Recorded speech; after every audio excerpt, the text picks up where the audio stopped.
आदाब नाज़रीन, रोज न्यूज में आपका खैर मकदम है। मैं हूं आपका मेजबान मसूद अहमद। आइए जल्दी से देखते हैं आज की स्पीड रोज न्यूज। मोहम्मद अली शब्बीर खुसूसी मुशीर बराए अक़लियत व दीगर तबक़ात, मज़ीद 3 खुसूसी मुशीरान का तक़र्रुर। कांग्रेस पार्टी जलसे की मनसूखी के लिए पुलिस जिम्मेदार, अमजदुल्ला खां का इल्ज़ाम। सिटी पुलिस ने याकूतपुरा बड़ा बाजार मजलिस बचाओ तहरीक के जलसे को लम्हे आखिर में मनसूख करा दिया। ये जलसा हफ्ते को 7 बजे शाम से 10 बजे शब तक मुनक़्क़िद शुदनी था।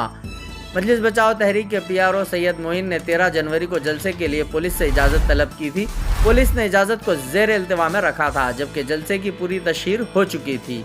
शाम 5 बजे अचानक रैन बाजार इंस्पेक्टर मधुसूदन रेड्डी ने ट्रैफिक जाम की वजह बताते हुए जलसे की इजाज़त देने से इनकार कर दिया, जबकि मजलिस बचाओ तहरीक के कायद अमजदुल्ला खां खालिद ने इल्ज़ाम आयद किया कि south zone deputy commissioner P Sai Chaitanya और Mir Chowk assistant commissioner police Venkat Reddy के अलावा रैन बाजार इंस्पेक्टर मधुसूदन रेड्डी जलसे मनसूख कराने के जिम्मेदार हैं।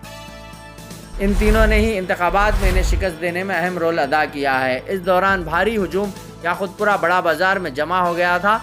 जलसे के इनेकाद की इत्तला के साथ ही बड़ी तादाद में अवाम बड़े बाजार पहुंच चुकी थी। इस मौके पर कुछ देर के लिए कशीदगी फैल गई थी और जलसे को रोकने के लिए पुलिस की भारी जमीयत को तैनात कर दिया गया। पुलिस ने जो बहाना बनाया है वो नाकाबिल कबूल है। इसके लिए शहर में रोज़ाना कई जगहों पर ट्रैफिक जाम रहती है। इस सिलसिले में लॉ एंड ऑर्डर और ना ही ट्रैफिक पुलिस कुछ कर सकती है, बल्कि पुलिस तमाशाई बनी हुई होती है। बड़ा बाजार याकूतपुरा में ये पहला जलसा नहीं था। इससे कबल भी बहुत सारे जलसे मुनक्किद हो चुके हैं और आइंदा भी मुनक्किद होंगे। देखिए साहब, आज जो है मजलिस बचाओ तहरीक MBT की तरफ से एक पब्लिक मीटिंग रखा गया था याकूतपुरा बड़ा बाजार में। तो उसके हिसाब से हम जो है एक एप्लीकेशन डाले थे 13 तारीख के दिन रैन बाजार इंस्पेक्टर।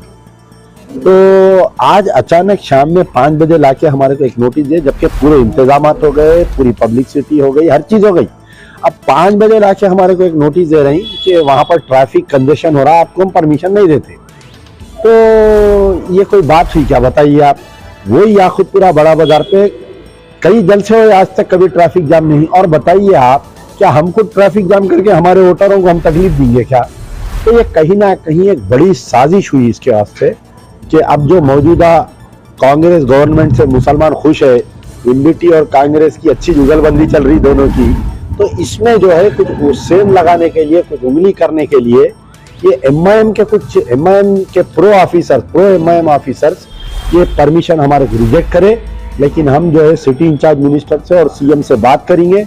ऑलरेडी मैं I am in touch with them. हम बात करके उसी मुकाम पर दोबारा हम परमिशन लाने की राबेदा प्रोग्राम चल रहा है। अवामी राबेदा प्रोग्राम चल रहा है हमारा। अवामी राबेदा प्रोग्राम क्या है कि डोर टू डोर जाकर पूरे, पहला हमारा कॉन्सेप्ट था कि याकूतपुरे में जितने हमारे को 45,000 वोट्स मिले हैं, हम सबका शुक्रिया अदा कर रहे हैं। फिर दूसरा हमारा प्रियोरिटी ये है कि याकूतपुरे में डेवलपमेंट वर्क के ऊपर। फिर तीसरी हमारी प्रियोरिटी है कि हैदराबाद लोकसभा के जितने असेंबली कॉन्स्टिट्यूंसीज है, ये पूरों में हम फिर रहे हैं। तो और उसमें जो है मीटिंग्स, कॉर्नर मीटिंग्स भी चल रहे हैं। तो इस उन्वान पर जो है हम लोग एक याकूतपुरा बड़ा बाजार में जलसे मिली बेदारी के उन्वान पे एक एप्लीकेशन डाले। हम 13 तारीख के दिन एप्लीकेशन डाले। 20 तारीख के दिन हमारा जलसा होने का था, यानी आज की तारीख में। तो परमिशन डालने से पहले हमारे वर्कर्स जाके रैन बाजार इंस्पेक्टर से पूछे कि साहब हम यहाँ जलसा डाल रहे हैं, आप परमिशन देते नहीं देते। तो 2 दिन का टाइम लिए, उन्होंने अपने सुपीरियर ऑफिसर से बात किए। बात करके बाद में रैन बाजार इंस्पेक्टर ये बोले कि आप परमिशन डालिए, हम आपको परमिशन दे रहे हैं। फिर उसके बाद में परमिशन डाल के हम तकरीबन ऑलमोस्ट 13 तारीख बोले तो आज 7 दिन हो गया। 7 दिन से हमारे को कोई भी कम्युनिकेशन नहीं कर रहे हैं। यही बोले मैं रिपोर्ट लिख दिया, आप जाओ ACP से ले लो। कल शाम में हमारा बच्चा मेरे को फ़ोन करके बोला कि साहब रैन बाजार इंस्पेक्टर साहब रिजेक्ट कर दिए, आपको जो है परमिशन नहीं दे रही।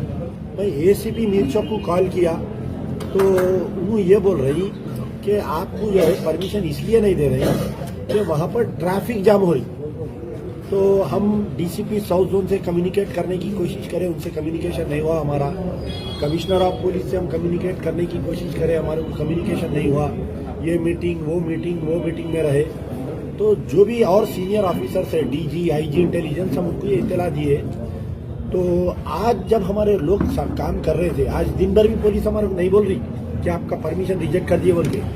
अब आज शाम में 6:30 बजे हमारे बच्चे को बुला के रैन बाजार इंस्पेक्टर एक नोटिस दे रहे हैं। अब ये नोटिस क्या है मैं आपको पढ़ के सुना रहा हूँ। The permission can not be given as Bada Bazaar is the main junction connecting the road to Talabkatta Bhavani Nagar areas and it creates huge traffic congestion.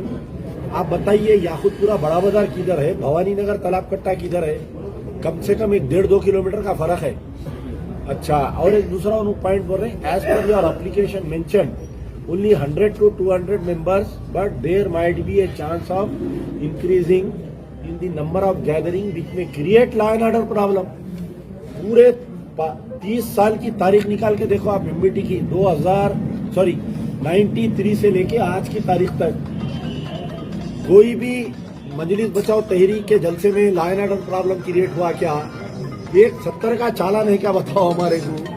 तो अब इनको ख्वाब पड़ रहा, रैन बाजार इंस्पेक्टर को जो है ख्वाब पड़ रहा क्या होने वाला है, 22 के दिन क्या होने वाला है, 25 के दिन क्या होने वाला है। तो इनको इल्मे गैबा आ गया इनको, इंस्पेक्टर रैन बाजार को। फिर उसके बाद में एक पॉइंट उन्होंने ये बोल रही कि 100-200 आदमी आते, बोल रहे हैं हम ज्यादा आदमी आ जाते। आप अगर घर में वलीमे की भी दावत करें महल्ले में, 100 आदमी का पकड़े तो आजकल 150 आदमी आ जा रही। ये तो जलसा है, अमजदुल्ला खां की हवा चल रही है आजकल। अब अमजदुल्ला खां को सुने कितने भी लोग आ सकते हैं, 1000 भी आते, 2000 भी आते, 5000 भी आते, 10,000 आते।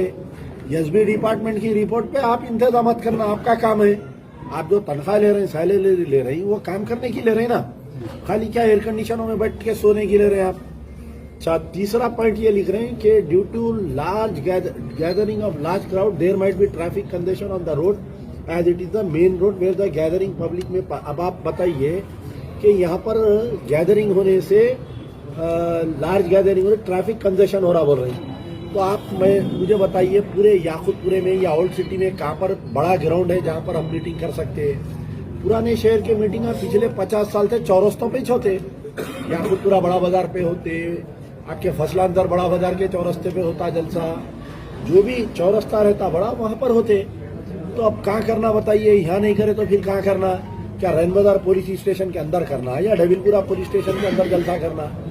कर बहरहाल ये हो गया। फिर एक और बोल रहे हैं, no political party has been given permission to conduct the meeting in the above said place due to this traffic problem. यानी आज तक इन्होंने किसी को नहीं दिया करते परमिशन। अब ये इंस्पेक्टर को, एसीपी को सीधा एरागटा भिजा देना, अब तक नहीं दिए करते परमिशन। हम खुद इलेक्शन में करें ना, परसों जलसा इतना बड़ा, एमआईएम वाले भी करे, एमपीटी वाले भी करे। अच्छा, और एक क्या बोल रहे, नहीं साहब एमआईएम वाले भी अप्लाई करे, इस बात से हम दोनों को नहीं दे रहे। अरे क्यों नहीं दे रहे भाई? दोनों को दियो आप, सबको ये सारे ख्याल है। आप एमआईएम को भी दियो, एमपीटी को भी दियो, अगर बीजेपी वाले भी आके बड़े बाजार पे करना चाहें तो उनको भी दियो, सीपीआई को दियो, सीपीएम को दियो, सबको दियो आप परमिशन। नहीं तो बहरहाल अभी ये क्या हुआ कि देखिए, एक तो याकुतपुरे में मजलिस बचाओ तहरीक को 45,000 वोट आने से जनाबे सदर असदुद्दीन ओवैसी साहब को शुगर आ गए, डायबिटिक हो गए बेचारे, इंसुलिन ले रहे कहते जब से रिजल्ट आया जब से। अब उसके बाद में जो पब्लिक रिस्पॉन्स आ रहा, पब्लिक की हिम्मत बढ़ गई। आप देख सकते हैं सोशल मीडिया पे खुलेआम मजलिस की मुखालिफत हो रही। एक मजलिस का आप कुछ सोशल मीडिया वाले आप जान सकते कि एक पोस्ट डाले तो 350 गालियां आ रही। और अल्लाह अच्छा रखे आप लोगों को अपना गालियां भी नहीं निकाल रहे, आखिर आप लोग भी हिम्मत वाले हो गए आजकल। तो बहरहाल अब इशू ये हुआ कि एक गहरी साजिश हुई है, कहीं ना कहीं ये जो है गहरी साजिश हुई है। क्या साजिश हुई कि ये एक तो एमबीटी 45,000 वोट ले ली। अब उसके बाद में जो है दूसरे हलकों में भी फिर रहा, इन्हें बहादुरपुरा जा रहा, इन्हें चारमीनार जा रहा, इन्हें मलकपेट फिर रहा, इन्हें कारवान जा रहा, इन्हें चंद्रायन गुट्टा भी फिर रहा, अकबर ओवैसी के किले में भी फिर रहा, इन्हें जाके वहाँ पर भी इसको रिस्पॉन्स आ रहा है। दुकाना वाले मकान घरा वाले जो है गुलपोशियाँ कर रहे हैं मुसलसिल इसको। अब क्या करना है? बेहतरीन साजिश करना है, इसका मौका उठाना है जलसे का। उनके असदुद्दीन ओवैसी एक बेहतरीन प्लान डाले प्लान डाल के क्या करे कि एमबीटी को जलसे का परमिशन नहीं देना, और वो प्लान इंप्लीमेंट करे हमारे डीसीपी साउथ जोन चैतन्या साहब क्या करे, परमिशन को रिजेक्ट कराए, बुला के एसीपी को इंस्पेक्टर को बोले परमिशन रिजेक्ट करो। उन लगा क्या समझे कि ये पठान बच्चे हैं, परमिशन रिजेक्ट करते क्या करते, इतना माँ बहन करना शुरू कर देते, निकल जाते अब रोड पे, निकल के जो है हुकूमत को गालियां देना शुरू कर देते, पुलिस डिपार्टमेंट को गालियां देना शुरू कर देते, कांग्रेस के भी खिलाफ में हो जाते हैं। लगा अपन जो है कट मार के निकल जाएंगे, समझ रहे हैं, एमबीटी को पुलिस से भिड़ा देंगे, एमबीटी को गवर्नमेंट से भिड़ा देंगे, निकल जाएंगे। ये एक लार्जर प्लान करे लोग, लेकिन हम भी जो है अक्ल है हमारे को, कब कौन से टाइम पे क्या करना है, किसको क्या जवाब देना, किसको क्या करना। जैसे ही हमारे लिए परमिशन की कॉपी हुई, मैं जो है तेलंगाना के जो ऑब्जर्वर मैडम है हमारे दीपा दास से उन तक हम पैगाम पहुंचाए। वो ये बोले कि मैं 22 तारीख के बाद में आ रही हूँ, सीएम साहब भी 24 तक आ रही, आप जो है सब्र करिए, आपको उसी मुकाम पर दोबारा परमिशन हम दिलाएंगे आपको। फिर दूसरी चीज ये हुई, सिटी इंचार्ज मिनिस्टर से उन्होंने बात करो बोले, मैं पूनम प्रभाकर साहब से बात किया। पूनम प्रभाकर साहब क्लियर मैसेज दिए कि ये कांग्रेस गवर्नमेंट है, हर पॉलिटिकल पार्टी को हर जगह जलसा करने का परमिशन है, ये कोई केसीआर की फार्म हाउस की सरकार नहीं है कि एक ही खाली एमआईएम को वन वे देने के लिए।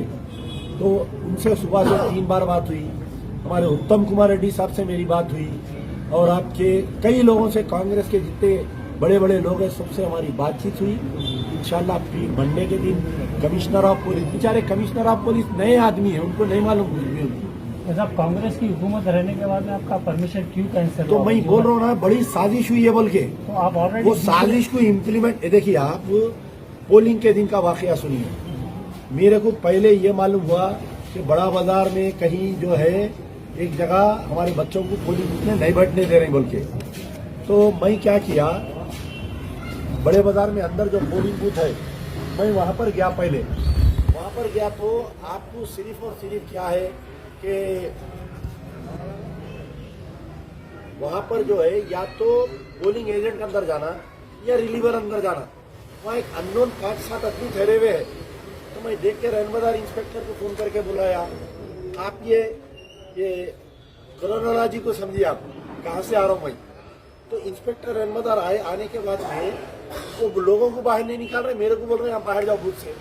मतलब परमिशन जब आप लेंगे, permission of DCP, permission ACP, permission area PSR ना सब सुनिए। फिर उसके बाद में क्या हुआ, पोलिंग के दिन मेरे को 4 घंटे गिरफ्तार करे, मैं गाड़ी में से नहीं उतरा, कोई झगड़ा नहीं हुआ उस दिन। मैं चैलेंज कर रहा हूँ इंस्पेक्टर रैनबाजार को, अगर मैं किसी को अटैक किया उस दिन, मारा बोल के, तुम्हारे कने सीसीटीवी फुटेज है तो तुम लाओ, बताओ, तुम एक बाप की औलाद है तो लाके बताओ सीसीटीवी फुटेज। मैं गाड़ी में से नहीं उतरा उस दिन, वहां पर बीजेपी का कैंडिडेट है, वहां एमआईएम वाले रिगिंग कर रहे हैं, मैं फोन करा सीवी गिल में हमारे लोग लोड करे। इंस्पेक्टर ऑफ पुलिस आने के बाद में मैं गाड़ी में से उतरा वहां पर, क्योंकि हर पोलिंग बूथ के बाहर सीसीटीवी कैमरे थे, हर गली में पूरे लोगों का सीसीटीवी कैमरा है। एक 4 मीनार कॉन्स्टिट्यूंसी में रहने वाला मेरे ऊपर आके कंप्लेंट देता, और आप बताइए पोलिंग के दिन टाइप कंप्लेंट कहां से आ रहा, कौन सा टाइपराइटर खुला था बताइए आप। ये पहले से साजिश थी, कुछ पुलिस के आला ओहदेदार पैसे खा के मेरे को उस दिन गिरफ्तार करे, मेरे फोन खींच लिए। जब मेरे गिरफ्तार करे, वही कमिश्नर ऑफ पुलिस को उस वक्त के फोन मिलाया, इंस्पेक्टर ऑफ पुलिस रैनबाजार मेरा फोन लेके फेंक दिया। एक senior officer commissioner of police DGP rank का ऑफिसर उन्हें बात करना चाह रहा है, इंस्पेक्टर फोन फेंक दिया। फिर मैं दूसरे फोन से मिलाया तो दूसरा फोन भी फेंक दिया, लेके जाके मेरे को टास्क फोर्स साउथ में 4 घंटे बिठा दिए अंदर, मेरा फोन ले लिए, जिसकी वजह से मैं ये 800 वोटों से हारा। मैं आप बताइए, जमहूरियत का कत्ल हुआ उस दिन। Inspector of Rainbazar, ACP Mir Chowk, DCP south zone, 7 auto पकड़ा मैं, पूरे लेडीज से भरे हुए थे। उस दिन आप आए थे ना रात में वहां ऑटो, जब मैं गिरफ्तार किया, जब ऑटो कुछ 6 ऑटो में पकड़ के दिया, सामने से साउथ जोन डीसीपी जा रहे थे वहां से। मेरे पास लेडीज फोर्स नहीं है, अरे बगैर लेडीज फोर्स के आप कैसा इलेक्शन लड़ा रहे हैं, आप बताइए। तो ये जो गहरी साजिश हुई कि एमबीटी कांग्रेस से लड़ना, एमबीटी पुलिस से लड़ना, एमबीटी जो है गवर्नमेंट के एंटी हो जाना बोल के, वो जो असदुद्दीन ओवैसी की साजिश है, उसको चैतन्या डीसीपी साहब इंप्लीमेंट कर रहे हैं, ये परमिशन रिजेक्ट करा के। अब आप बोल रहे हैं कि भाई कांग्रेस गवर्नमेंट है, आप कांग्रेस की तायद करें, आप बीआरएस की मुखालिफत करें, तो छोटे मोटे ऐसे वाकयात होते रहते। हम समझदारी से काम लेना। कमिश्नर ऑफ पुलिस को मैं पूरा एक्सप्लेन करा, साहब यहाँ पर जो है ओल्ड सिटी में बहुत है एमआईएम के एजेंटा, ये क्लीन करना चाहिए। गांधी भवन में बहुत है, यहाँ बहुत है। तो इंशाल्लाह हम मंडे के दिन कमिश्नर ऑफ पुलिस से भी मिलेंगे, तमाम जो सिटी इंचार्ज मिनिस्टर है उनसे मिलेंगे और दोबारा उसी मुकाम पर हम फिर परमिशन लाएंगे, हम जलसा बराबर करेंगे। मजलिस बचाओ तहरीक एक रजिस्टर्ड पॉलिटिकल पार्टी है, कैसा परमिशन नहीं मिलता बताओ। अगर फर्ज करिए आपका पेपर वर्क जो है हर जगह मशहूर है कि अमजदुल्ला खान जो है बगैर पेपर वर्क के काम नहीं करते, तो ये जो आपका पेपर वर्क है जो डीसीपी एसीपी तमाम आप ओहदों के बाद में डाल के परमिशन के लिए डाले होंगे ना साहब, खाली आप रहने पीएस को तो नहीं दिए ना, तो इस वजह से पूछ रहा हूँ आपसे। नहीं, तरीका क्या होता परमिशन का, आप जो है एसीपी लेवल पे डिवीजन लेवल पे अप्लाई करते हैं टू द एसीपी, हम एसीपी को अप्लाई करें। एसीपी से क्या होता, call for remarks to inspector of police को फैल जाती। इंस्पेक्टर ऑफ पुलिस क्या करते, वहाँ एरिया पे जाके सेक्टर एसआई से मैप उतारते, आप स्टेज कहाँ डाल रहे हैं, आप कुर्सियां कितने डाल रहे हैं, मुखरिद आएंगे कहाँ से, जाएंगे कहाँ से, पूरा प्लान बनाते। जो अप्लीकेंट रहता है उसका आधार कार्ड की कॉपी, उसका नंबर लेते। ये पूरा हुआ होने के, देखिए मैं जब 13 तारीख को डाला तो 7 दिन पूरा वर्कआउट हुआ ना, फिर अचानक ये क्या हुआ समझ में नहीं आ रहा। कुछ तो है बात। और एक देखिए रीजनल पार्टी में और ऑल इंडिया पार्टी में फर्क रहता। रीजनल पार्टी में क्या रहता, केसीआर साहब फार्म हाउस में लेटे लेटे ऑर्डर पास कर दिए तो वही होता। ये ऑल इंडिया पार्टी है, इसको 100 दरवाजे है इसको। कुछ लोग जो है, कल रेवंत रेड्डी साहब की और अकबरुद्दीन ओवैसी की फोटो आते नाच रहे, हो गया कमर में, हो गया अब एमबीटी को चांस नहीं है, फिर वही पुराना दौर आ गया। तो वो उन बेवकूफों के लिए मेरा मशवरा है कि ये कांग्रेस है, ये ऑल इंडिया पार्टी है, समझ गए ना आप, उससे ज्यादा मैं नहीं बोल रहा हूँ। तो बहरहाल हमारी बातचीत हुई है, रेवंत रेड्डी सीएम साहब के पीए से मेरी बात हुई, प्रिया रंजन दास जो हमारे मैडम जो इंचार्ज है उनसे भी बातचीत हुई। मंडे के दिन अगर नहीं तो तंगा मत तो जंगा मत, हम तो अल्लाह के भरोसे लड़ने वाले हैं। हम कौन सा कांग्रेस के भरोसे इलेक्शन लड़ेंगे या बीआरएस के भरोसे हम जमात चला रहे, बताइए। अफगानिस्तान के पठानों की तारीख है, 30 साल यूएसएसआर से लड़े, चिंदिया हो गया सोवियत यूनियन, 25 साल से अमेरिका से लड़े, छोड़ के भागे, पठानों की तारीख है। अगर इन्हों नहीं सुधरेंगे तो इनसे भी लड़ेंगे 10 साल। अपना काम है ना हक की आवाज उठाना, हक की आवाज उठाने के लिए ही मजलिस बचाओ तहरीक बनी। थोड़ा क्या हुआ, ये जो अखबारों में आया, मीडिया में आया कि इंडिया अलायंस में एमबीटी चले जा रही है, अमजदुल्ला खान लोकसभा का कैंडिडेट बन रहा, बोलते इनके पेट में दर्द चालू हो गई, हैबत में आ गए। सदर साहब बोलिए ये क्या हो जा रहा, इंडिया अलायंस में आ जाएगा, इन्हें मुस्लिम वोट हिंदू वोट लेके कहा इन्हें इलेक्शन जीत जाता कि इन्हें इलेक्शन जीता तो कांग्रेस की गवर्नमेंट आ जाएगी, फिर बाद में मेरा भी हाल आजम खां का कर देंगे। लगा असल वो है मेन, ये पूरा जो हिडन एजेंडा है जो एमआईएम का, कि मुसलमानों को, देखिए आप प्रजा पालाना प्रोग्राम आया, प्रजा पालाना प्रोग्राम में जो है प्रोग्राम हो रहा एक, ये लोग क्या बोले, राशन कार्डों के लिए नहीं अप्लाई करो, ईबीसी सर्टिफिकेट निकालो, इनकम सर्टिफिकेट निकालो, उनके पब्लिक को गुमराह करें, गवर्नमेंट को भिड़ाने की कोशिश करें। लेकिन आवाम समझ गई, अमजदुल्ला का स्टेटमेंट दिया, वहाँ राशन कार्ड का हाइच नहीं पिसा, वो इनकम सर्टिफिकेट निकालो मत। आप थे उस दिन एमआरओ ऑफिस में, देखे ना 3,500 दरखास्त आते वहाँ पर। चलिए पहली साजिश फेल हुई, यानी पब्लिक को, कांग्रेस को, मुसलमानों में कांग्रेस में नफरत पैदा करने की पहली। फिर असेंबली में इन्होंने कोशिश करे सीएम को दबाने की, डराने की, वही पुराने स्टाइल में तकरीर करते। उन्हें बोला भास्कर राव से जब से खोलू क्या तुम्हारा कच्चा चीटा, वही हो गए, बैठ गए। कल की फोटो देखो आप, अकबरुद्दीन ओवैसी जो बड़े बड़े बातें करे तकरीरों में, हाथ बन के सामने ठहरे हुए हैं। तो कभी भी जो है आप अपने आप को ओवर एस्टिमेट नहीं कर लेना, जाके वहां अंडर एस्टिमेट नहीं हो जाना। तो बहरहाल ये है कि आज की साजिश ये नाकामयाब कर दिए हम लोग। हम कोई पुलिस से नहीं भिड़े, ठीक है, परमिशन नहीं दिए। आजकल सोशल मीडिया का दौर है, जलसा करे तो 1,000-2,000 आदमी सुनते आके, 5,000 आएंगे, 10,000। आप फेसबुक पे बैठ के लाइव करे तो 3.5 लाख लोग देखते हैं। मैं 3.5 लाख लोग है मेरे कहने फेसबुक पे। फिर आप लगा अगर रहम कर दिए मेरे पे, आप लगा अपने अपने चैनलों पे, यूट्यूब से एक एक को, अल्लाह का फजल है, ओल्ड सिटी के जितने हमारे यूट्यूबर्स है, जो फेसबुक के जो जर्नलिस्ट है, यूट्यूब के जर्नलिस्ट है, अल्लाह का फजल है, एक एक को कम से कम 1-1 लाख है। तो आप आज का दौर आप किसी को नहीं रोक सकते साहब। ये जो परमिशन जो डिनाई करे ना, उल्टा मेरे को और पब्लिसिटी दे दी है ये लोग। अब देखिए, आप अगर जलसा होता तो बहुत कम लोगों को मालूम होता जलसा हुआ बोल के। डिनाई करने से अगर मैं जीत जाता इलेक्शन तो इतने लोगों में मेरी सिंपैथी नहीं आती थी। आप मेरे को हराए, इस वास्ते आज इतनी सिंपैथी आ रही लोगों में। अच्छा, और एक देखिए, आप रोजाना एक वीडियो आ रहा मेरे खिलाफ, रोजाना आप देख लीजिए। आप फैल फैल क्या क्या की बोल दे रहे। कोई बोल रहा है इन्हें मस्जिद कब्जा कर लिया, कोई बोल रहा है इन्हें मर्डर कर दिया, कोई कुछ बोल रहा। असदुद्दीन ओवैसी, आपके लिए, आप मेरे से उम्र में बड़े हैं, सियासत में भी आप 4 कपड़े मेरे से बढ़ के फाड़े होंगे। मैं आपको एक मशवरा दे रहा हूं, कि आप अपना मुहासेबा करो। आप कि ये 45,000 वोट एमबीटी कहीं को ली, अगर ये इनकलाब बहादुरपुरे में आ गया पार्लियामेंट में, ये इनकलाब अगर चंद्रायन गुट्टे में आ गया, ये इनकलाब मलकपेट में आ गया, ये इनकलाब को आपका क्या होगा, आप पहले असेसमेंट करो। दूसरी चीज, एक वीडियो आया समझो मेरे खिलाफ में, सारी दुनिया को मालूम अमजदुल्ला खां का कैरेक्टर, अमजदुल्ला खां वाइट है। अमजदुल्ला खां के बारे में कोई इल्जाम लगा ही नहीं सकता। आज अवाम जो है एक एक चीज देख रही लीडर की। तो एक वीडियो अगर मेरे खिलाफ में आ रहा तो समझ जाओ 1000 वोट मजलिस के कट जा रहे। अब आप देख लो कितने वोट आए, इंटू 1000 कर लो। मैं चैलेंज कर रहा हूं लोकसभा इलेक्शन का रिजल्ट के बाद में, अगर मजलिस की हार होंगी ना, ये पूरे जो वीडियोस आ रहे ना, ये लोग जिम्मेदार